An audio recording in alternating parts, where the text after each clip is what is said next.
Hey guys, welcome back to the channel, and in this video I've got 4 replays for you in the tier 8 French premium medium tank, the Bourrasque. So the Bourrasque then, as we start we'll look at the equipment and perks I'll run on this tank. So I've got optics, vert stabs and camo net set up on this tank, and then on the perks I'll be running the usual Born Leader, Sixth Sense, Rapid Reload, Steady Aim, Situational Awareness, Camouflage Expertise, Snapshot, Muffled Shot, and finally the perk I would run on this if I was to fill that last slot would be Silent Driving, just because to increase the stealthiness of this tank. That is the that's probably one of the key things to do, I think, when setting up this tank, is go for that full camo setup, because this tank is all about abusing the view range and camo mechanics that this tank has in it, because it's phenomenally good at doing that. And I think one of the good things about this tank is it's like a light tank substitute. I mean, this game here on Azure Coast, yes, we've got 3 light tanks, so you don't have to worry too much. But when you're in that situation, you'll see, we'll actually look at this in a video or replay, sorry, later on in this video, where you'll see exactly what I mean about using the mechanics. And by abusing, that's not, don't interpret that as cheating. It's not. It's perfectly legal. It's perfectly fine. It's understanding the game mechanics and using those to your advantage. And if you do that right in the Bourrasque, you can have some fantastic games. You really can. And I really think this is a very strong tank.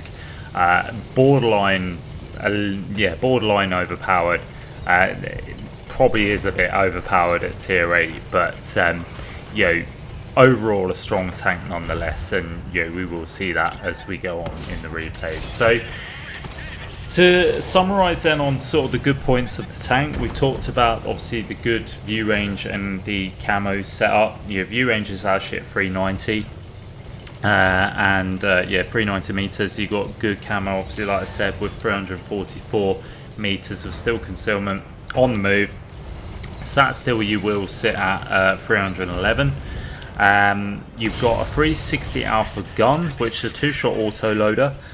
You've got really good shell velocity on the APCR rounds, about 1250. I think it's about 1000 on the standard and 1250 on the premium. I go for the premiums, obviously I like that extra shell velocity, but also the penetration on it is about 240, which you will need when you go up against higher tier tanks. You got 2-second intra clip on that as well, so it's quick reload between both shells. Like I say, penetration values are okay. You can suffer with the drop off though, and obviously, as I've mentioned, it's good mobility as well. You can really relocate well in this tank. I'd say it does double up as a light tank.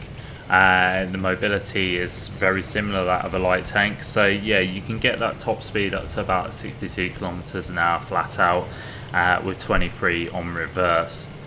So moving on to the bad points then, looking at those, you've got absolutely 0 armor on this tank. It's pretty much 20 millimeters of thickness pretty much all round.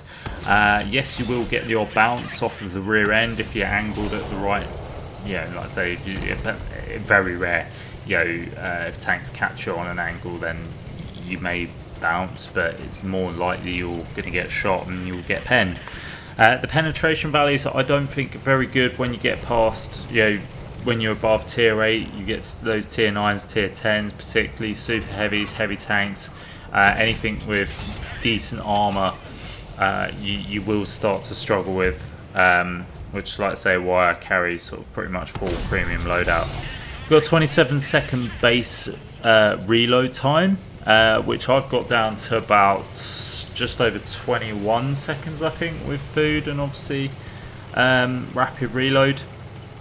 We'll see in a minute when it's fully reloaded, so it's not too bad. So actually just over 20 seconds, so that's not bad. It's not bad at all. You're not sat on reload for too long. So yeah, it's pretty good in that sense. You've got 3.2 second aim time with 0.42 accuracy and 2.22 on turret rotation, with 6 degrees of gun depression and 20% fire chance. Now all those points I've just listed out there on your bad points are really what let the tank not let the tank down in that sense, because obviously you've got to balance out the great mobility and the good, the excellent view range and the good camo mechanics. Otherwise, this thing really would be absolutely flat out broken. So you do have to allow for that. But the aim time, it's long, so you do have to be patient with that. And the accuracy stats, you can feel it, particularly on rotation. It does feel a bit. I wouldn't say actually it does feel a bit derpy, but this is something. I think it's the aim time mainly. That the 3.2 second aim time. It can, if you don't let it aim fully, you are going to miss those shots. So you do need to persevere. You do need to be patient with it. And the right way is to play this as a second. If you're not playing it in the sense of a light tank and that spot and roll, if you are going for the damage, you sit back and almost play it like a secondary support / sniper role, playing on the flanks, getting behind bushes. Bushes are your friend. Always stay in the bushes to maximise your concealment as much as possible, so that you won't get spotted when you start shooting tanks from afar. But that's really how you make the most of this tank on the damage. Is getting on the flanks and using the bushes to your advantage, so that you can shoot safely without being spotted, and you just basically farm stuff that gets caught out in the open. And with that, with the 360 alpha, that this gun has, it really does hit hard. And at tier 8, you can take half of someone's health points in no time at all. So we finished the first replay on Azure Coast, where we were top tier. We got 5.7k damage out of that matchup with 4 kills, 402 assists. Not bad at all, to be fair, considering it's Azure Coast. We pick up the first class medal and the high caliber.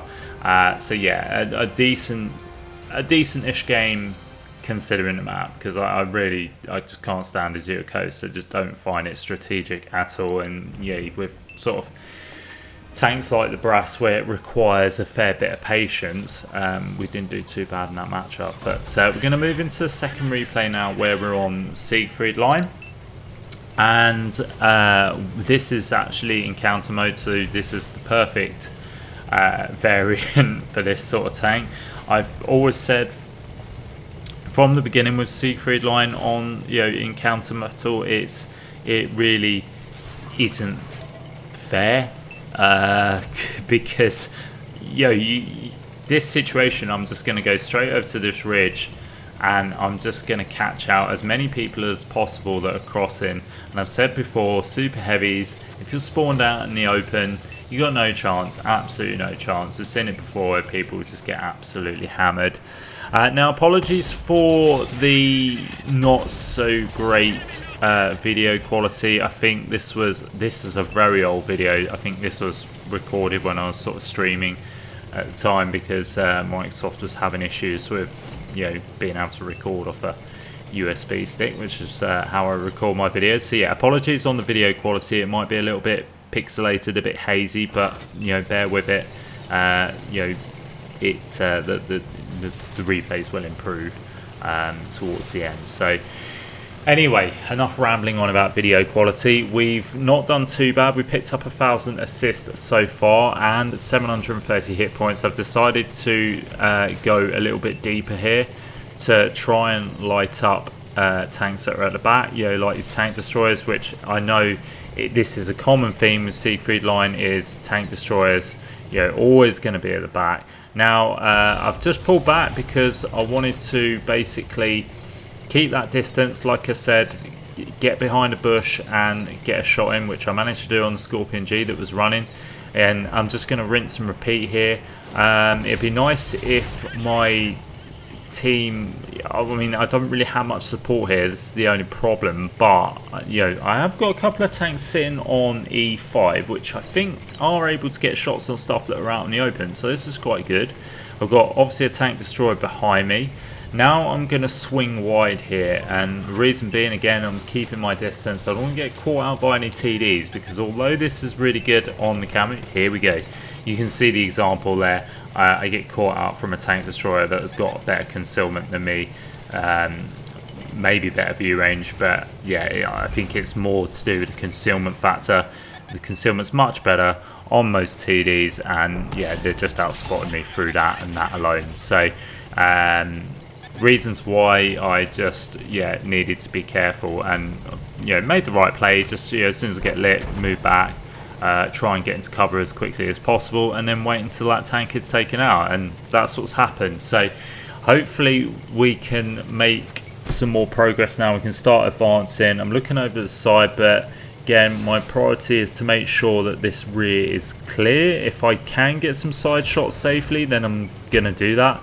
Again, picking up some more assists, might be able to get the kill shot there. Unfortunately, that tank gets taken out before I'm able to let the gun aim in to take the shot. I mean, you can try and take some snapshots for this, but I just think it generally you're better off just taking a little bit more time to let the gun aim and let it settle before you try and get the shot off. Now I'm going to move in on this Drogon, who I think is a one-shot. Yep, they managed to take out that Drogon. We actually high-rolled a little bit, getting our second kill of the game. And yeah, the red team are pretty much screwed now. They're completely boxed in. We've taken pretty much all map control away. And yeah, we're just going to try and get as much out of this game as possible. Because it's been pretty decent so far. I wonder if we can potentially take out this tank destroyer, which we do, picking up our third kill of the game. Now we've got to wait 15 seconds to get on reload, which is the only downside, but again, it needs to be fairly long, otherwise, like I say, it just completely makes this tank broken. See if I can squeeze a shot into the side of this tier 9 heavy tank. I do manage to get a full clip in there, which is good, picking up my total to just under 3.5k damage, but unfortunately I've just taken a huge hit from that tank destroyer, that Bourrasque that's running the big gun by the looks of it. But I'm not going to worry too much, because yeah, that tank destroyer goes down quite quickly. There's only 2 tanks left. I'm kind of going the long way around, but if I'm honest, I don't think I'm going to get there in time to pick up any more damage. But yeah, we've had a good game overall, to be honest, and in a tier 9 matchup, it's been pretty decent. So yeah, I'm happy with the result basically. Now I'm just going to try and see if we can squeeze another shot in, but the enemy tank is now completely surrounded. But you got to try, got to make your way over there and try and see if you can get some shots in. But unfortunately, that tank gets taken out. But we do get the victory overall, and you see how we get on. We've got just under 3.5k damage. And I think, yeah, we just picked under 3k assists with 3 kills. Picking up the first class again, and so those big damage games as well, you can actually make some decent silver. We've made just over 100,000, even though we've been firing full premium, so that's not a bad result either, to be honest. So yeah, it's kind of win-win really. But like I say, coming back to the Bourrasque and its play style, it's just really being coy and clever with it, abusing the mechanics where you can, and keeping your distance when you're taking those shots. So we're in the third replay now, and we're actually bottom tier on this matchup. We're on Vineyards, and Vineyards is a favourite map of mine, particularly if I'm in something that does have good view range and good camo, light tanks, fast mediums, like the Bourrasque, fits in that category perfectly. So what I'm going to do is just what I said, abusing the view range and the camo mechanics, getting out there, spotting. We've only got 1 light tank. So again, you can kind of, the team can kind of rely on me for you know, a bit of a sort of visual aid, being able to get the spots in. There we go, pick up a tiny bit of assist from tanks that are trying to make the cross there. And if that light tank goes down, then you know it's going to be on me. It's you know, I'm there to basically pick up the pieces if a light tank decides to go full on YOLO and you know, get taken out early doors. So I'm just going to play patient, because realistically, if we're talking about whether this is an active or passive scouter, I would say you are better off playing this as a passive scouting role rather than an active. You can play it active because it has got the decent mobility, but it's a bit of a boxy tank, and I think if you do get caught out, the traverses aren't sort of on the spot. They're not sort of like LTTB standards, or doesn't swing around quickly. You can see that it's got a bit of a wide berth. So, and there we go. We do take a shot. We don't get penned, but we do take a shot. So we're being a bit risky here. And then someone gets a blind fire in. So you can see, kind of see the issues there with playing as an active spotter. It just doesn't quite have enough traverse to make it a really good active scout. And I think that's kind of like most of the French tanks overall. I guess the Batchat 12 ton you could possibly take out that category. I think that does actually have decent enough traverse to make it a bit of an active spotter as well as a passive. But the Bourrasque for me, I think, is definitely overall a really good passive spotter, and I think that's how you really should play it when you're trying to go for the assist. Equally, the damage as well. Let's say getting the bushes and fire at distance, and you should be okay. And there we go. You see, we've sort of got, you know, plenty of bushes in between us, and we managed to get some shots into that Waffly 100 there. So the game is still in its adolescence here. It's pretty even and pretty slow going. We are platooned up with Mass and Kingpin. One playing a TD and the other one playing artillery. Don't know who's in what, but I'm sure we'll find out soon. But yeah, I've got TD behind me, Mass or Kingpin playing the tank destroyer behind me, giving me that support. They're at distance, they're playing it safe, which is good. I'm just happy to poke up and try and see if I can get some spots. We are 2 tanks down now, and I've noticed that the town is starting to look a little bit thinning there. You know, we've got one heavy tank there, I think is going to be in trouble quite quickly, and there we go. T114 Bat on the enemy team manages to take out that E75, and it looks like they're possibly going to make a strong or fast push to the cap, or at least over to the tanks that are sitting on A1, A2, and I think I've probably been flagged that by our friend in artillery. It'd be nice to know who's in what, because it's making hard work commentating. And we do get a lovely shot there onto that M60, tracking him in place, which manages to give tracks him right out in the open, which is the golden goose, because everyone's able to just shut that M60 down as quick as a flash. And that stops him in his track. And that might actually be really good, because that might just make some of the enemy think twice. However, it doesn't seem to have been, because the T114 Bat is just flat out pushing here.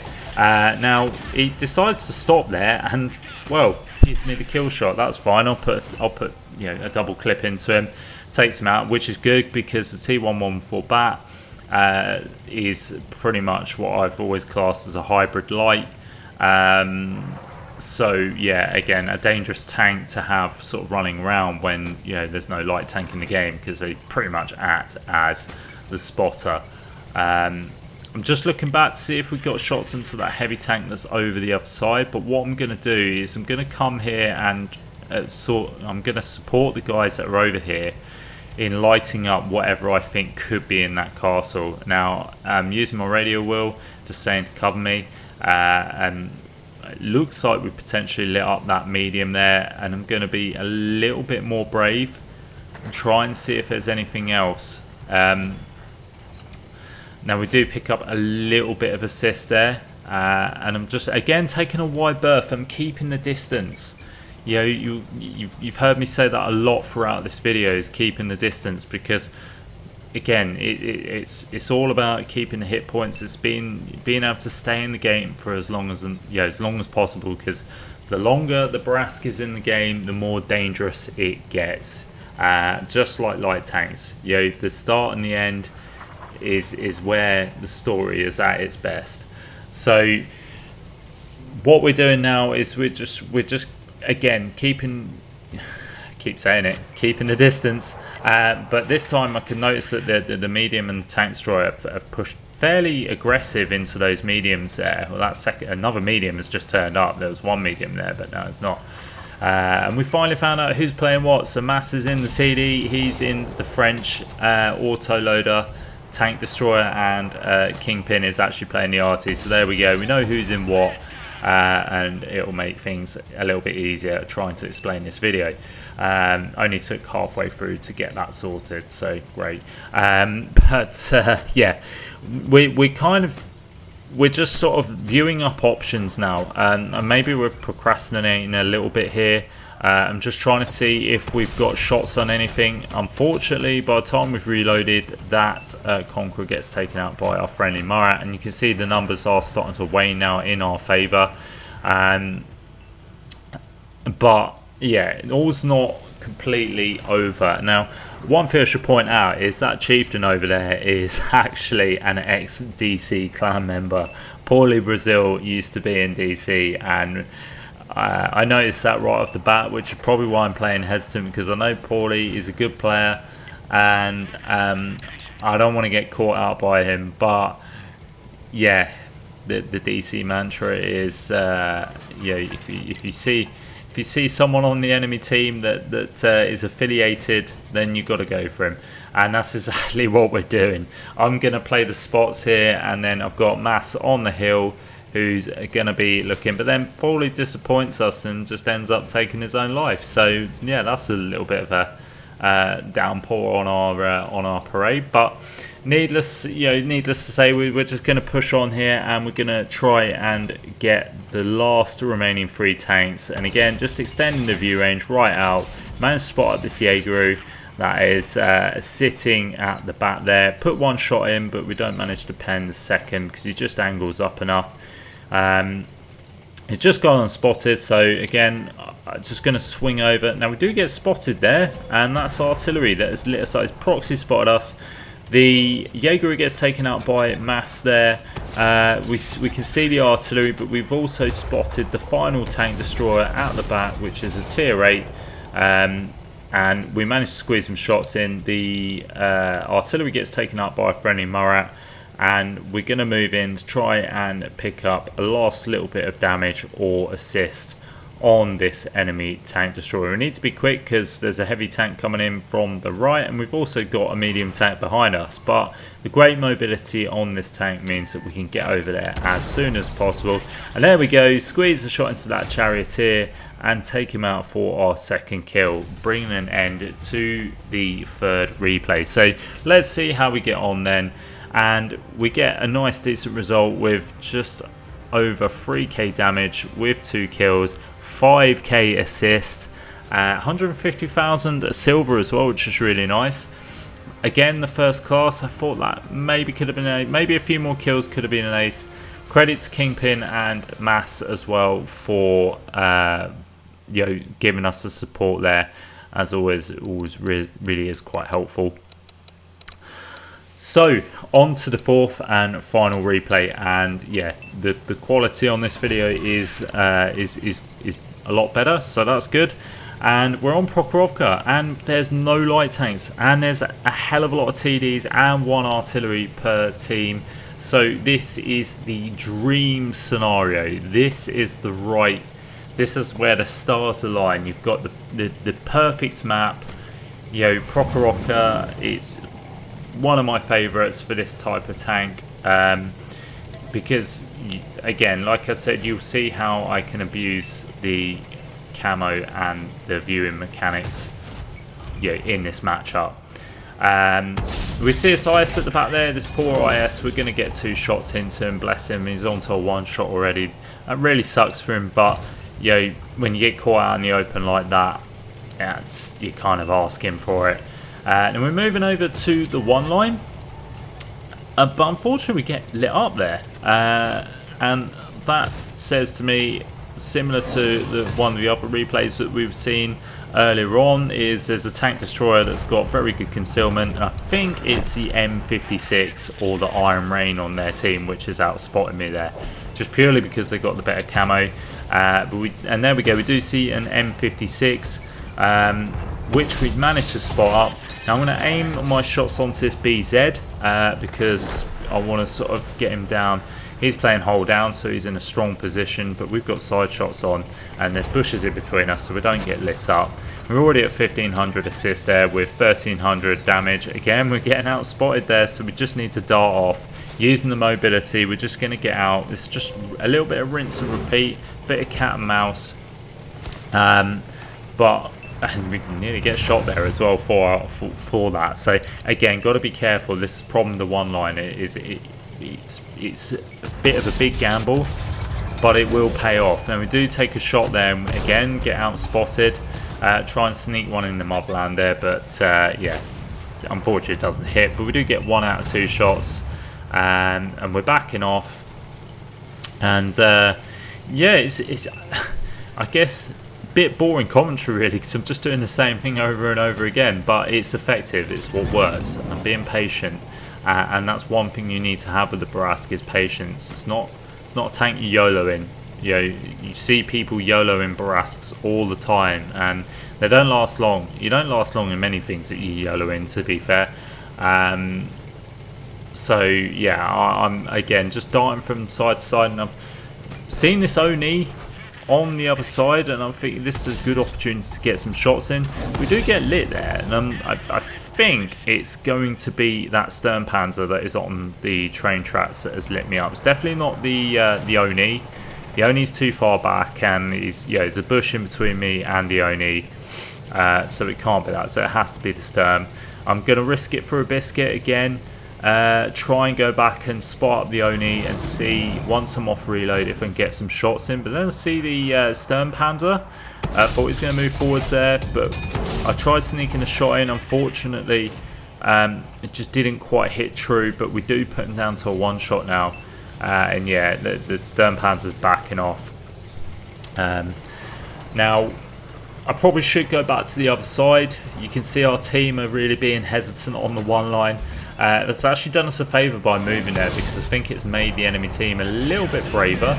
We sneak a shot into the motherland there, taking the motherland out, and then we get a nice shot into that TD that's got spotted at the back. But yeah, we've done a favour by leaving that one line, because if the enemy gets brave, they get caught out. And this is the thing with the one line. It's high risk, high reward if it pays off. If it doesn't, you get caught out and it's game over. And I guess that's probably that's Prokhorovka in a nutshell, to be honest. That's why a lot of people play very campy on it, or sometimes could be quite scared. This is where tank knowledge is really, really important in matchups like this. When you're on Prokhorovka, when you're on an open map, you need to kind of work out the map itself, the right plays, where to go, how strong your tank is, how good can your tank hold out. I think the thing with Proc is just, if you're going to make plays, if you're going to be in sort of risky positions, don't hold out for too long, because you will get sniped and you will get hit hard. So you're going to poke up for a shot, poke up, and then get back into cover, because if you stay out longer than a second, you will get punished for it. So you can see we've pretty much wiped the floor with this team now, and it really is coming into the end game scenario. I'm going to push up and be a bit more brave, and there we go. SU-130 gets spotted, and straight away in an open position gets absolutely farmed. And this is something else to pay attention to as well with Prokhorovka. If the numbers start running low, if your team is starting to go on the losing streak, start looking at a defense plan. Move back, move into, that SU-130 was just too far forward, and he thought he was playing the right, the right way by sort of being behind a bush and what have you. But as soon as he gets spotted, it's just going to get absolutely slaughtered. Whereas that Iron Rain was a bit further back, probably could have had a chance to have got a few, got a clip in or what have you. And again, it's just understanding the game mechanics to make these sort of games work. So it looks like we've cleared out the one line there. Going to try and sneak a shot into the Oni, and we do manage to pick up our 4th kill of the game. We snuck that in without actually fully aiming that shot, so that worked out well for us. Gonna go on to reload now, and I'm gonna push over. I know where, look, if the one line has been taken, there's only one other place tanks are gonna be, and it's predominantly gonna be on the hill. But we do spot up this tank destroyer sitting on the train tracks, this poor Stark STRV1. Fair enough, it's a good position, I guess, to sit, or I kind of understand why he's there. But again, probably should have just gone straight to the hill. With the numbers how it is, your best bet is to just get on the hill, turtle up as best as possible, and try and farm as much damage as possible. At least then you kind of get a good game on the loss, if that made sense. But one tank remaining, and it's this poor BZ that we take out for a little bit of damage, and our 5th kill of the match, and we pick up the victory there. And you can see we've had a pretty astounding game, really. We've got just under 5k damage with the 5 kills. And we actually get just under 6k assists, so a 10k combined game there, which is pretty nice. Picking up the ace tanker, and finish off the video really nicely. And as I said there, that's the prime replay, I should say, for abusing your view range and camo mechanics. So anyway, that is it for the video, guys. I hope you enjoyed it. If you did, please do like and subscribe. Feel free to leave a comment as well. Let me know what you think about the Bourrasque. Do you find it a little bit overpowered? It'd be good to hear your thoughts on that. But as always, guys, I will catch you next time. Uh-oh.